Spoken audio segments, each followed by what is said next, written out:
नमस्कार विद्यार्थी मित्रांनो, आज आपण इयत्ता 5वीची गणित विषयाची पॅटची प्रश्नपत्रिका सोडवत आहोत.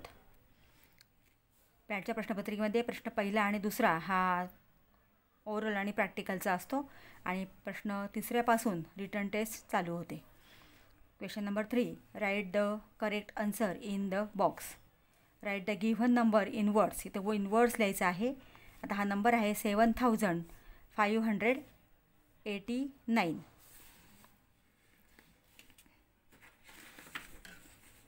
बी, write the place value of the underline digit. आता अंडरलाईन केलेले आहे 5ला. 5ची अंडरलाईन केल्यामुळं 5ची प्लेस व्हॅल्यू आहे 5000. कारण units, tens, hundreds, 5000. Right the price of the given items in ascending order. Ascending order म्हणजे आधी लहान संख्या, मग थोडी मोठी संख्या, मग थोडी मोठी संख्या असं लिहायचं आहे. आता इथं 9530, 4680 अँड 6750. आता यातले सगळ्यात स्मॉल नंबर आहे 4680, देन 6750 अँड देन 9530. याप्रमाणे आपल्याला हे इथं असेंडिंग ऑर्डरने लिहिले आहेत. Right the given number in expanded form. आता इथं 4, त्याच्या पुढे किती नंबर्स आहेत? 1 2 3, म्हणजे 3 0 इथे दिले आहेत. म्हणजे 4000 + 500 + 20 + 1.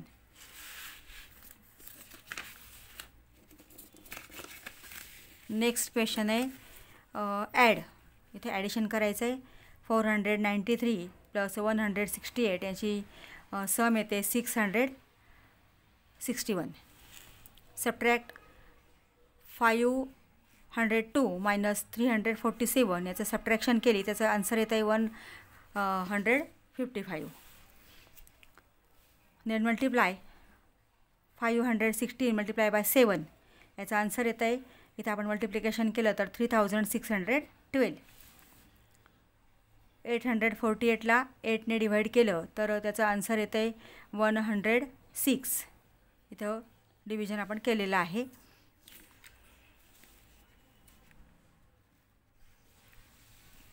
Now fourth question, right the given number using international numerals. आता इथं आपल्याला रोमन नंबर दिला आहे 10 + 4 14. Write the number form it's expanded form. आता इथं हा 9,02,000 + 800 + 5 याची सम सगळी आपण केली. डायरेक्ट तोंडी केली तरी चालते आहे, किंवा तुम्हाला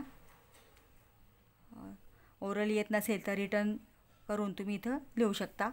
9,02,805. इथं लेस दॅन, ग्रेटर दॅन किंवा इक्वल टू नंबर जो आहे तो कुठलं या ठिकाणी ते शोधायचं आपल्याला. 4,80,009 अँड 4,90,008. आता इथं हा 4,80,000 आहे आणि हा 4,90,000 आहे, म्हणजे हा नंबर मोठा आहे. Big number is 4,90,008.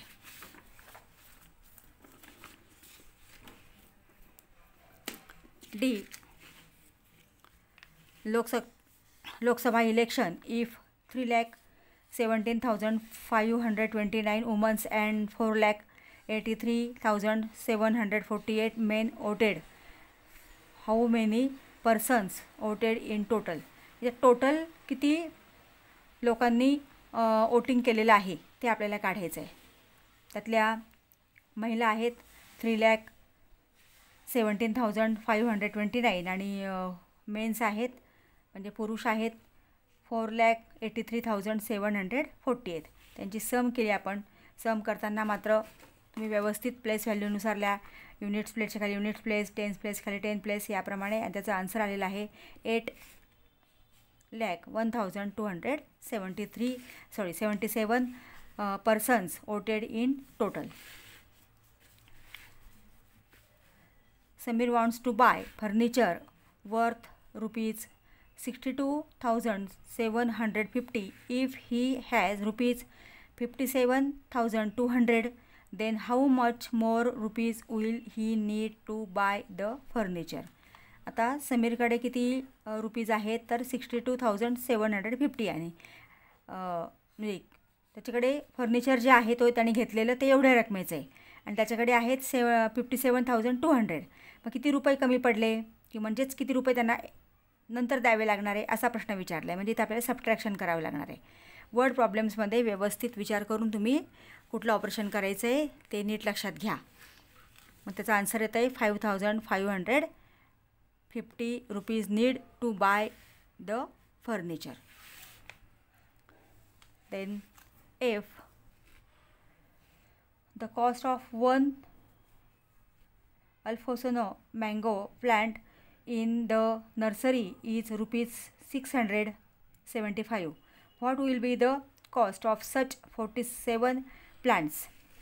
आता एका प्लॅन्टची प्राईस आहे 675 आणि 47 प्लॅन्ट्स घेतलेत म्हणजे इथं आपल्याला मल्टिप्लिकेशन करावं लागेल.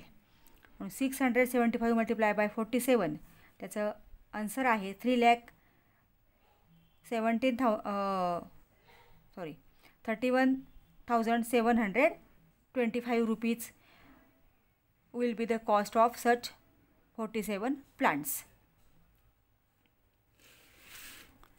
Which number multiplied by 25 gives the number 4,250? म्हणजे ते 4,250ला आपल्याला 25ने डिवाईड करावं लागेल म्हणजे कुठल्या नंबरने मल्टिप्लाय करायचं ते कळणार आहे. कारण इथं जरी मल्टिप्लाय शब्द असला तरी यांचं मल्टिप्लिकेशन नाही हे लक्षात घ्या.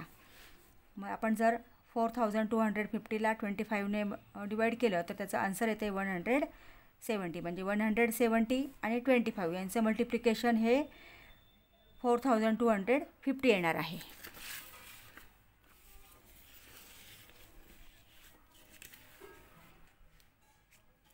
Fifth question. Solve the following examples. Color the part equal to the given fraction. 1 and 1/2. आता 1 म्हणजे हा कंप्लीट इथे कलरने फिल करावा लागेल अँड 1/2 म्हणजे तुम्ही इथं हे दोन पार्ट कलर केले तरी चालेल किंवा यातला एक वन पार्ट आणि यातला 1 पार्ट असं कलर केलं तरी चालणार आहे. Identify the equal fraction from the following and write them in the given box. आता इथं ज्यांचे डिनॉमिनेटर सेम आहेत म्हणजे 1/7 and 6/7.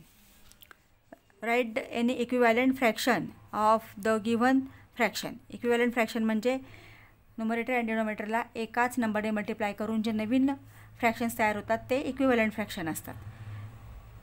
आता 2ला 2ने आणि 5ला आपण 2ने मल्टिप्लाय केलं तर 2 × 2 4 अँड 5 × 2 10 म्हणजे 4/10 is a equivalent of 2/5. Then write the answer in the box. 8/11 minus 3/11. Here denominator is same, so write the denominator at one time only, and 8 minus 3 is 5, so answer is 5/11. Write the appropriate sign less than, greater than or equal in the box. 2/3 and 2/7. आता इथं यांचं numerator same आहे. जर numerator same असेल तर ज्याचा denominator small असतो तो नंबर बिग असतो. म्हणजे इथं 2/3 कारण इथं न्यूमरेटर सेम आहे 2 म्हणून याचा डिनॉमिनेटर 7पेक्षा 3 is less, so 2/3 is greater than 2/7.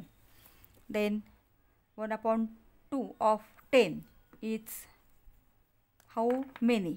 So 1/2 into 10. So 10 into 1 10/2. इथे आपण डिवाइड केलं तर उत्तर आलेलं आहे 5.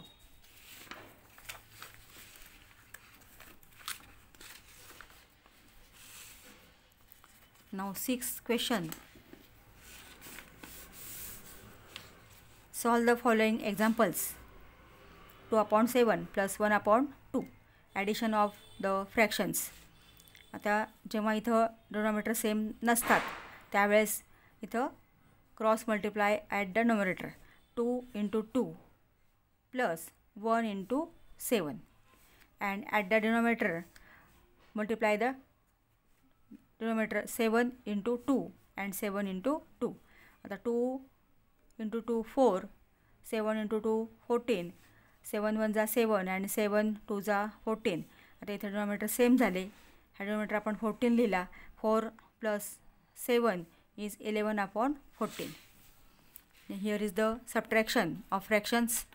9 upon 14 minus 3 upon 7.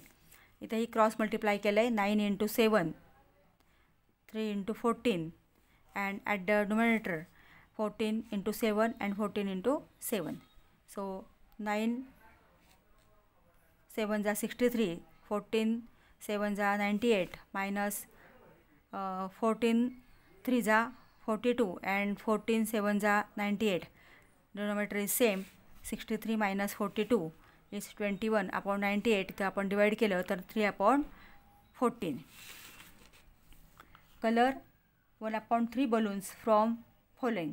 आता इथं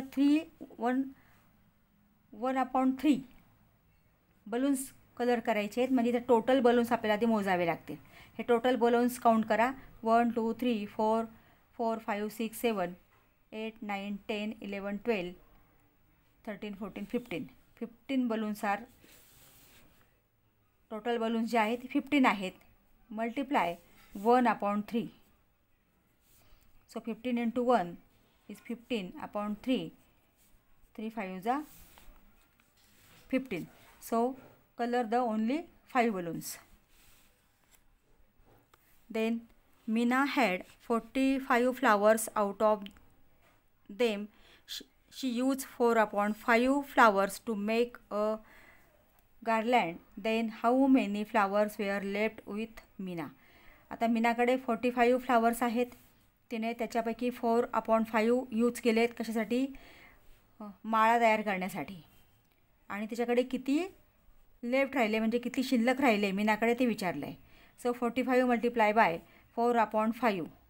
सो 45 मल्टिप्लाय बाय 4 upon 5. 5ने आपण 45ला भाग दिला तर 9 येणार आहे. 9 into 4 36.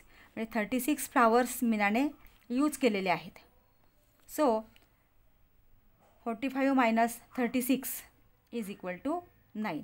So 9 flowers were left with Meena.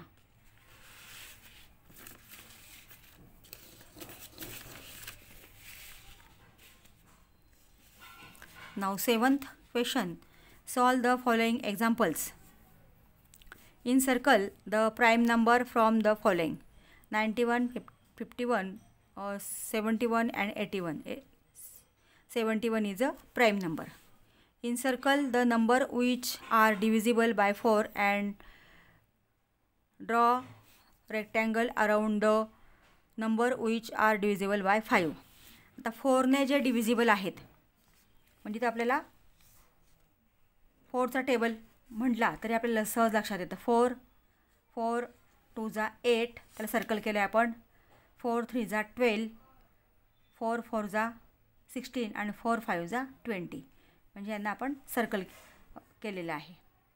Then rectangle कोणाला करायचं आहे तर divisible by 5.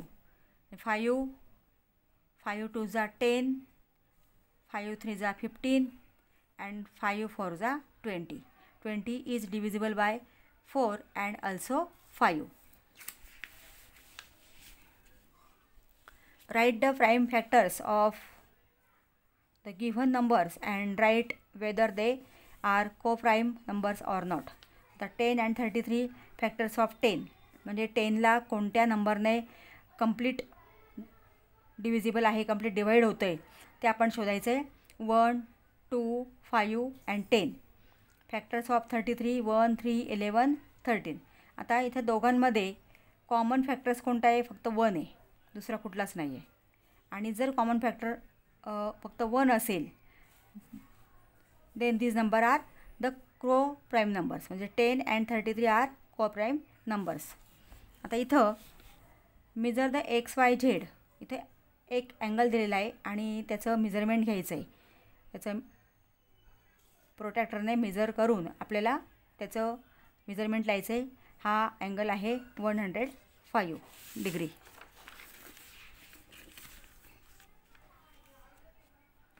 Complete the table below. Figure, इथे फिगर दिली आहे आपल्याला, अँगलची फिगर दिली आहे. Measure the angle. आता हा अँगल या ठिकाणी आपल्याला मेजर करायचा आहे. तर हा अँगल आहे 50 डिग्रीचा अँगल आहे. याप्रमाणे अँगल मेजर करून त्याचं मेजरमेंट लिहायचं आहे. Side of the angle, side BA and side BC. Then write whether given lines are parallel or perpendicular to each other in the given box. These lines are the perpendicular lines and these are parallel lines. विद्यार्थी मित्रांनो, याप्रमाणे आपण प्रश्नपत्रिका सोडवलेली आहे. Video आवडला असेल तर like करा आणि व्हिडिओ आपल्या मित्रांना शेअर करा. थँक्यू.